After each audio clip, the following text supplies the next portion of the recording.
मैं स्टेडियम में गया था तो मुझे जैवलिन का इतना पता नहीं था कि जैवलिन थ्रो भी कोई इवेंट है या गेम है। स्पोर्ट्स एक बस अचानक ही शुरू हुआ है मेरा। मैंने ये भी कहीं पढ़ा था कि शायद आपकी हवेली जो थी वहाँ पर कोई रिपेयर का काम होना था और आपके परिवार ने उस पैसे की जगह आपके लिए इक्विपमेंट खरीदा। उनने बोला था कि भाई अगर तू अच्छा करेगा कल को तो भाई तू ही बनवाना, हम तो तेरे ऊपर पैसा लगा सकते हैं। दादाजी भी यही बोलते कि भाई अब हमारा नहीं रहा है नीरज, अब पूरे देश का हो गया, क्योंकि सिर्फ जब मेडल लेके आता हूँ सिर्फ घर वालों को खुशी नहीं होती है, पूरे देश को एक जो खुशी का माहौल होता है देश में।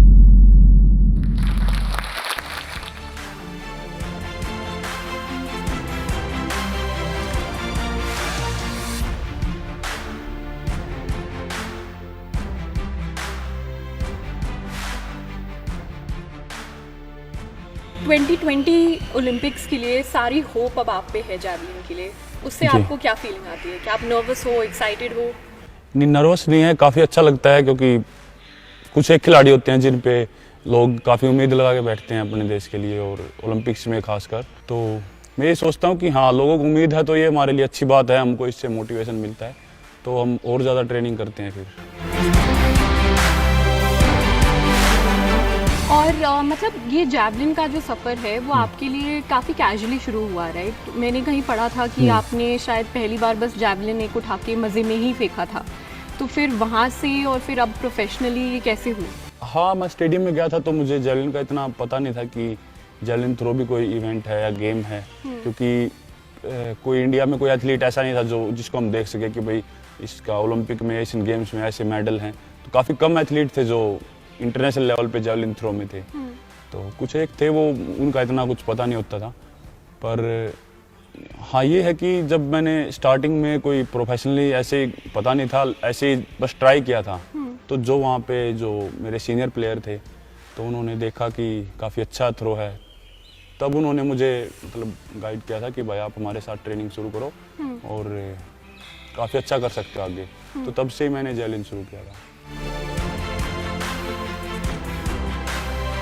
और आपकी फैमिली में क्या कोई भी और स्पोर्ट्स की फील्ड में है? नहीं, कोई फैमिली, कोई पूरे गांव में कोई नहीं था, बस ऐसे ही मैं सिर्फ फिटनेस के लिए गया था और स्पोर्ट्स एक बस अचानक ही शुरू हुआ है मेरा भी। तो फिर मतलब जैसे स्पोर्ट्स को लेकर काफ़ी फैमिली सपोर्ट नहीं करती इनिशियली, बिकॉज उन्हें लगता है कि स्पोर्ट्स में करियर बनाना बहुत मुश्किल है। तो आपकी फैमिली ने आपका सपोर्ट किस तरह किया? स्टार्टिंग में तो वो भी काफ़ी मतलब घबरा रहे थे कि भाई छोटी उम्र है और लड़का बाहर जा रहा है और पता नहीं अब कैसे होगा, क्योंकि अगर कोई हमारे साथ हमारे परिवार में या गांव में कोई है कि भाई ये गेम से या स्पोर्ट्स से अच्छा करके आगे निकला है, बड़ा है, तो वो मोटिवेट रहते हैं। लेकिन अगर कोई एग्जाम्पल नहीं है तो काफ़ी मुश्किल होता है। तो कोई एग्जाम्पल नहीं था पूरे गांव में या हमारे परिवार में, तो काफ़ी मुश्किल हुई शुरू में। लेकिन जब जैसे जैसे थोड़े दिन मुझे स्टेडियम में जाते हुए और रिजल्ट आना शुरू हुआ, मैं डिस्ट्रिक्ट लेवल पे, स्टेट लेवल पे खेलना शुरू किया, तो जैसे थोड़ा थोड़ा पोजीशन आती रही और मेडल लेके आया, तो वो फिर आराम आराम से उनको पता लगा कि हाँ भाई लड़का मेहनत कर रहा है, और फिर वो खुद मतलब हेल्प करने लगे। और मैंने ये भी कहीं पढ़ा था कि शायद आपकी हवेली जो थी वहाँ पर कोई रिपेयर का काम होना था और आपके परिवार ने उस पैसे की जगह आपके लिए इक्विपमेंट खरीदा। हाँ, क्योंकि हमारा घर काफ़ी पुराना था, अभी भी मतलब वही घर है। तो आप हैं कहाँ से? मैं वैसे नॉर्मली पानीपत से हूँ, हरियाणा से, और एक गांव है मेरा खंदरा, वहाँ से मैं हूँ।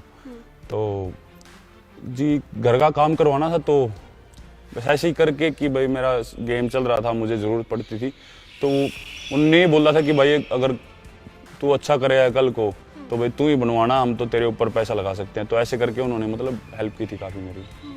और मतलब आपके परिवार में कुल मिला के 17 लोग हैं, राइट? और आप उन सभी में से सबसे बड़े हैं। तो ये अक्सर होता है कि जो बड़े होते हैं पूरी फैमिली बहुत प्रेशर डालती है उन पर, और उनको मतलब एक रोल मॉडल की तरह बनना होता है बाकी सबके लिए। जी बिल्कुल। तो क्या ये प्रेशर मतलब आपकी ज़िंदगी में हमेशा से था कि सबको दिखाना है कि कुछ करना? नहीं, उस टाइम तो नहीं इतना पता, क्योंकि मैं खुद छोटा था जब मैंने स्पोर्ट्स शुरू किया। लेकिन हाँ, बाद में जैसे जैसे थोड़ा नेशनल से या बाहर एक आधी बार इंटरनेशनल में गया, तो थोड़ा फील हुआ कि भाई मुझे अच्छा करना है।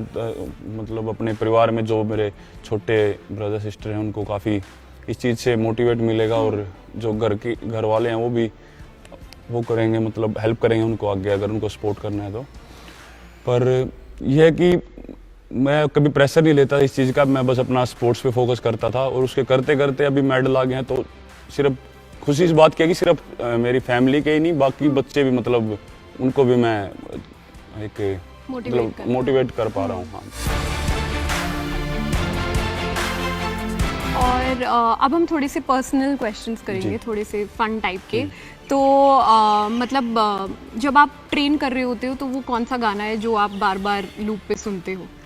काफ़ी गाने होते हैं पर मैं हरियाणवी, ज़्यादातर हरियाणवी सुनता हूँ। तो आपका फेवरेट गाना कौन सा है? हरियाणवी गाना है जैसे देसी देसी ना बोला अगर चोरी है। आप उसके दो लाइन गा सकते हैं हमारे लिए? नहीं, गा तो नहीं सकता, मेरा सिंगिंग इतनी अच्छी नहीं है, लेकिन वो गाना मैं काफ़ी सुनता हूँ।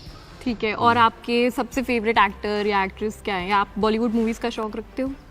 कभी कभी देखते हैं। और मुझे अगर हाँ जी बॉलीवुड की बात करें तो अक्षय कुमार और रणदीप हुड्डा काफ़ी अच्छे लगते हैं उनकी। और रणदीप हुड्डा? हाँ जी, क्योंकि वो हरियाणा से हैं। हरियाणा से, और हरियाणवी मैंने उसकी मूवी देखी है तो काफ़ी मतलब वो काफ़ी अच्छे हरियाणवी बोलते हैं और अच्छी एक्टिंग भी करते हैं। और अक्षय कुमार की अब तक की फेवरेट मूवी आपकी कौन सी रही है? अक्षय कुमार की काफ़ी मूवीज देखी हैं पर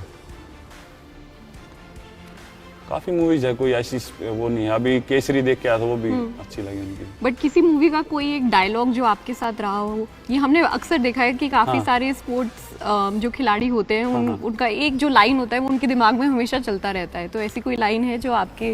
राउडी राठौर में है उनका कुछ वो मूंछों बताओ देते हैं, वो बोलते हैं कि मैं जब भी, मेरा एक ही सपना है कि मैं जब भी मरूं और मेरे मुंह पे स्माइल हो और मेरी हाथ जो है मूंछों बताओ दे रहे होंगे। हम सबके रोल मॉडल होते हैं ना, जिनसे हम प्रेरणा लेते हैं या इंस्पिरेशन लेते हैं। तो आपकी ज़िंदगी में एक ऐसा कौन सा रोल मॉडल था जिसको आपने देखकर मतलब अपनी इंस्पिरेशन ली? जी, स्पोर्ट्स में तो मेरे सीनियर हैं जिनके साथ मैंने जो जेवलिन शुरू किया, लेकिन अगर घर की बात करें स्टार्टिंग से ही, बचपन से ही जो मेरे सबसे छोटे अंकल हैं उन्होंने काफ़ी हेल्प की मेरे। वो शुरू से ही मतलब एक छोटे भाई की तरह मुझे समझाते आए थे, क्योंकि मैं उनके काफ़ी टच में रहा हूँ। हमारी जॉइंट फैमिली है तो कभी उन्होंने ये नहीं सोचा कि यार ये मेरे बड़े भाई का लड़का है या ऐसे। उन्होंने हमेशा एक अपने छोटे भाई की तरह मुझे रखा और वो काफ़ी मतलब एक रोल मॉडल है मेरे लिए और काफ़ी अच्छा लगता है उनसे बात करके। बट स्पोर्ट्स की फील्ड में, अदर इवेंट्स में जैवलिन से छोड़कर और मतलब आपके लिए कौन से आइकन्स या रोल मॉडल्स रहे हैं जिनको देख के आपने अपना सफ़र शुरू किया? जेवलिन मतलब मैंने अगर जेवलिन की बात करूँगा मैं, क्योंकि जब मैं शुरू की थी जेवलिन तो मैं सबसे ज़्यादा वीडियोस देखता है जैन जलेजनी की, जिसका वर्ल्ड रिकॉर्ड है। वो चेक रिपब्लिक से हैं, तो उनकी थ्रो शुरू से ही मुझे काफ़ी पसंद है देखना। तो काफ़ी मतलब वो वीडियोस में बार बार रिपीट करके देखता रहता था। तो एक थ्रो अगर जेवलिन थ्रो के माध्यम से देखे तो वो सबसे ज़्यादा मोटिवेट होने से होता हूँ मैं। और अगर इंडिया की बात करें कि भाई कंसिस्टेंट परफॉर्मेंस और अगर मेडल देखे तो एक अकेले सुशील कुमार ऐसे हैं जिन्होंने 2 बार जो है अपनी परफॉर्मेंस अच्छी दी है और 2 ओलंपिक मेडल है। अकेले वो खिलाड़ी हैं जो इंडिविजुअल में 2 ओलंपिक मेडलिस्ट हैं। तो काफ़ी अच्छे लगते हैं मुझे उनकी जो परफॉर्मेंस है उनकी। और मतलब जब आपने पहली बारी उस जैवलिन को उठाया एंड ऑल्दो वो मतलब उस टाइम आपने ये सोचा नहीं था, बट आपने ये कहीं बोला था कि उससे आपका सेल्फ एस्टीम बहुत ज़्यादा रेज हुआ। तो आपको मतलब क्या फीलिंग आई थी पहली बार जब आपने जैवलिन उठाया था? जब मैंने पहली बार थ्रो किया था तो एक जो नॉर्मली डिस्टेंस होता है वो काफ़ी कम होता है स्टार्टिंग में, और जो मेरा था वो काफ़ी ठीक था।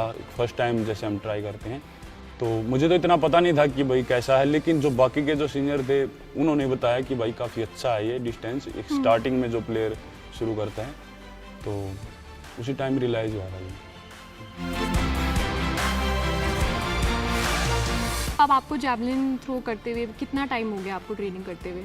मैंने 2011 फरवरी में शुरू किया था। और आप तब कितने साल के थे? उस टाइम मैं 13-14 साल का था, मतलब 8 साल तक हो गया मुझे जैवलिन करते हुए। उस टाइम 13-14 ऐसे ही कोई एज थी। और आप पहली बार घर से दूर कब गए थे?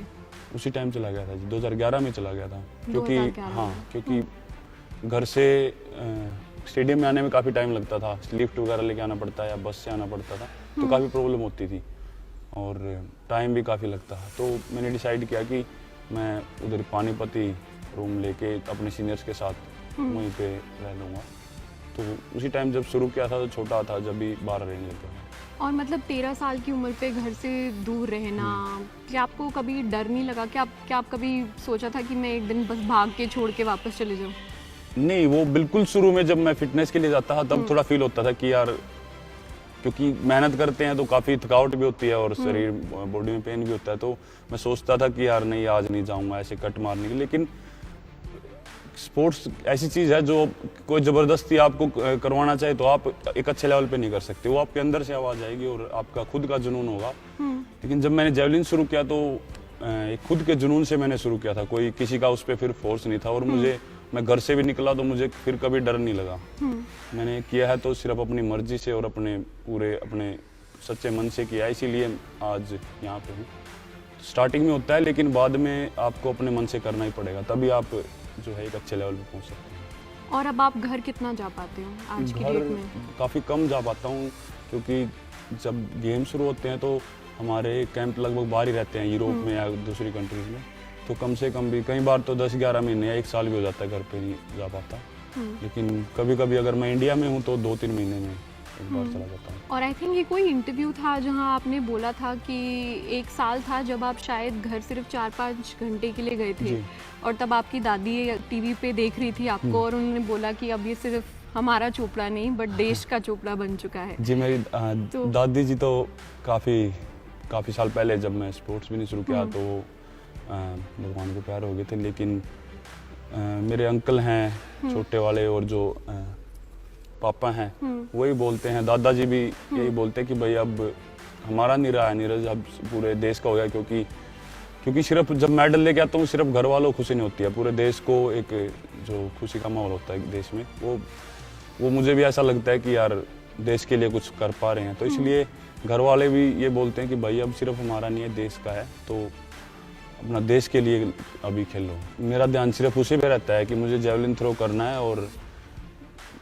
अपना पूरा 100% देना, और बाकी मैं कुछ नहीं सोचता कि भाई कौन क्या बोल रहा है या लोग क्या बोलेंगे अगर मेरा मेडल आया या ना आया। तो मैं मेहनत करता हूँ सिर्फ अपना अच्छा करने के लिए, और मैं उसी पे फोकस करता हूँ, इसलिए कहीं ना कहीं मैं बेस्ट भी दे पाता हूँ। क्योंकि अगर काफ़ी ज़्यादा हम प्रेशर लेते हैं किसी चीज़ का कि भाई लोगों की हमारे ऊपर इतनी उम्मीदें हैं और हमको ये करना है, हमको गोल्ड लेके आना है, वो माइंड में घूमता रहता है। मैं बस इतना सोच के जाता हूँ कि भाई मैंने मेहनत इसके लिए की है और मुझे जेवलिन इतना थ्रो करना है और अपना सिर्फ 100% इसमें देना है, तो वो अच्छा होता है।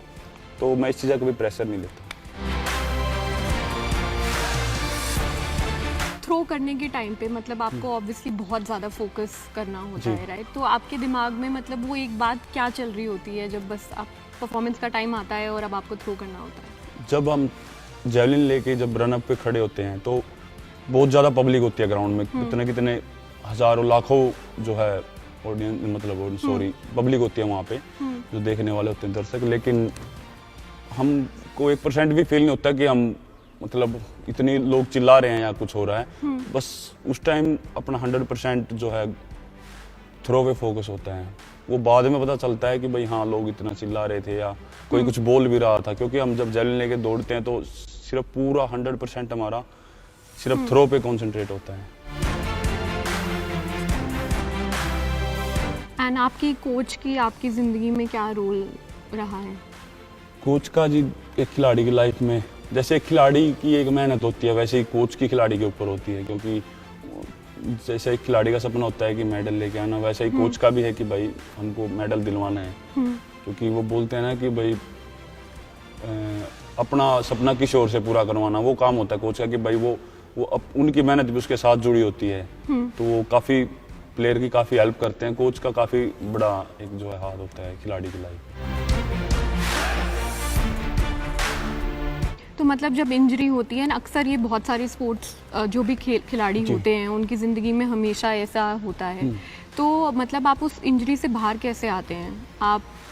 आपकी ट्रेनिंग क्या होती है? आप रिकवर कैसे करते हैं? इंजरी जी देखो खिलाड़ी का एक ऐसी चीज़ है जो मतलब काफ़ी कम खिलाड़ी इस चीज़ से बच पाते हैं। सभी कोशिश यही करते हैं कि हम अपना पूरा ध्यान लगा सकें और इंजरी से बच के रहें।